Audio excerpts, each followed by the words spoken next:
प्रेमलता मौर्य और आवाज national news में आप सभी का स्वागत है। आज हम गोरेगांव के इस इलाके में हैं जहां पर ड्रग्स को लेकर माफिया जिस तरीके से लोगों में खौफ बनाते जा रहे हैं, पब्लिक अवेयरनेस की जरूरत है। समीर वानखड़े सर हमारे साथ में, उनसे जानेंगे क्योंकि लगातार पूरे देश में चर्चा बनी हुई है। जो जिस तरीके से जो ड्रग्स के खिलाफ में उन्होंने मुहिम छेड़ी है, पूरे देश ने उन्हें देखा है, चाहे कितना भी बड़ा प्रेशर आया हो लेकिन वो कभी हारे नहीं और डट कर खड़े रहे। और उन्हें देखकर कई लोगों के अंदर हिम्मत आई है। सर क्या कहेंगे, जिस तरीके से ड्रग्स माफियाओं में आपका एक खौफ चल रहा है और लोगों के बीच आप जाके एक अवेयरनेस का प्रोग्राम कर रहे हैं, क्या लगता है कि आज ड्रग्स देश को किस तरीके से बर्बाद कर रहा है? देखिए, आप देखेंगे हमारे राष्ट्र के सामने दो मेजर इशू है। एक तो आतंकवाद है और एक ड्रग्स है। अगर आतंकवाद और ड्रग्स साथ में होता है उससे बहुत ही गंदा मिक्सचर होता है, उसे कहते हैं नार्को टेररिज्म। अगर नार्को टेररिज्म को आज हम लोग नहीं रोके, आज हमारे जो पालक है, हमारे बहन बच्चे अगर इसे नहीं रोके तो ये आउट ऑफ लिमिट हो जाएगा, घर घर में पहुंच जाएगा।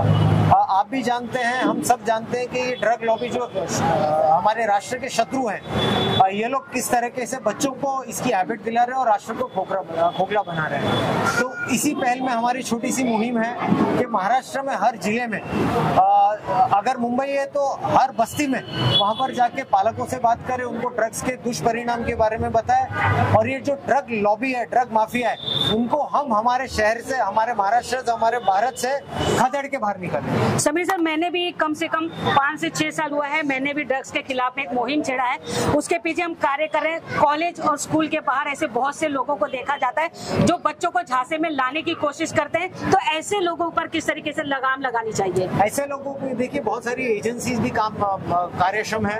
अगर आप एनसीपी देखेंगे, एएनसी देखेंगे, लोकल पुलिस देखेंगे, तो ये भी काफी सतत केसेस वगैरह बना रहे हैं। लेकिन इनके ऊपर केसेस के अलावा भी पिट एनडीपीएस के भी प्रावधान होते हैं जिन्हें कहते हैं प्रिवेंटिव डिटेंशन, जो अगेन एंड अगेन ऑफेंसेस करते हैं। तो ऐसी कड़ी कार्रवाई इनके ऊपर करें या फिर इनकी जो फाइनेंशियल इन्वेस्टिगेशन होके इनकी जो प्रॉपर्टी जब्त होती है, अगर ये भी करें तो मुझे लगता है कि हम इसके डील कर सकते हैं। सर, बहुत सारे ऐसे ड्रग्स की आदत लगने के बाद जो बच्चे ड्रग्स नहीं ले पाते, जिस तरीके से आपने कहा कि थिनर हो या हम व्हाइटनर की बात करें, आजकल वो आराम से लोगों में मिल जाता है, उसका भी नशा लोगों ने करना एक आसान तरीका देख लिया है। बिल्कुल, बहुत सही कह रहे हैं आप कि जो बच्चे अगर जिनके पास पैसे नहीं है वो अगर ड्रग्स नहीं खरीद पाते तो थिनर हो जाए, फिर बाद में जो आयोडेक्स हो जाए, ये सब चीजों का सेवन करके नशे की करने की कोशिश करते हैं। लेकिन ये भी अगर एनडीपीएस में नहीं कवर होता है, लेकिन ये पुलिस के जो बीएनएस के प्राविधान है, आईपीसी के प्राविधान है, उसमें कवर हो सकता है। तो इसके खिलाफ भी कार्रवाई कर सकते हैं, जो मुझे लगता है कि पुलिस ऑलरेडी सक्षम है। सर, लोगों को क्या मैसेज देना चाहेंगे, क्योंकि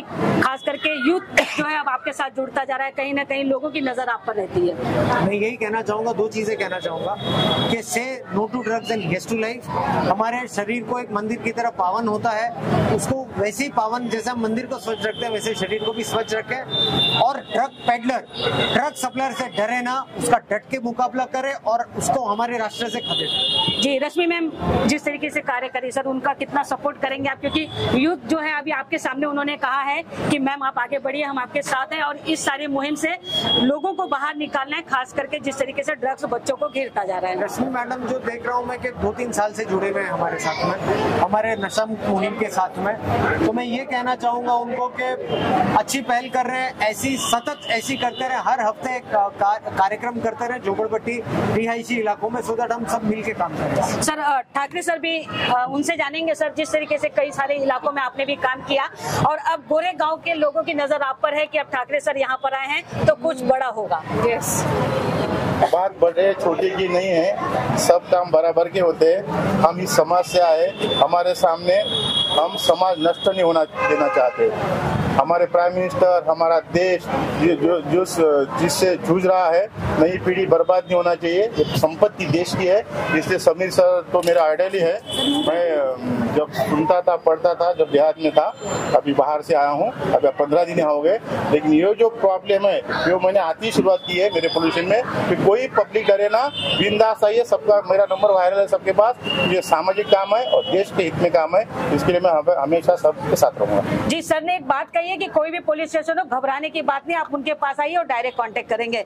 मैम, जिस तरीके से आप ये काम कर रहे हैं, किस तरीके से लोगों को अवेयर करना चाहेंगे और क्या खास करके लेडीज जो है, महिलाएं हैं, उनके लिए क्या कहना चाहेंगी? महिलाएं, मुझे ऐसा लगता था कि महिलाएं बाहर निकलकर बोलने के लिए डरती हैं, पर अब ऐसा नहीं है। वो भी इससे ड्रग्स से रिलेटेड या बच्चे बाई चांस इस चीज में ग्रस्त होते जा रहे हैं, महिलाएं खुलकर सामने आ रही हैं और बात कर रही हैं इस चीज के ऊपर। जो कोई नहीं बात कर पा रही है, उनसे हमारी गुजारिश रहती है कि आप सामने आइए और बात कीजिए। आपकी आइडेंटिटी गुप्त रखी जाएगी। ऑब्वियसली समीर सर का साथ है हमारे साथ, तो बाय डिफॉल्ट एटलीस्ट तो गोरेगांव को तो नशा मुक्त करने की हमने काफी समय पहले से ही मुहिम छेड़ रखी है और सर के मार्गदर्शन में हम आगे भी कंटिन्यू करेंगे। सर, लोगों का क्या आप चैलेंज या जिस तरीके से हम कहें एक खौफ लोगों में बना रहे जो इस तरीके का काम कर रहे हैं, उसके लिए क्या करेंगे?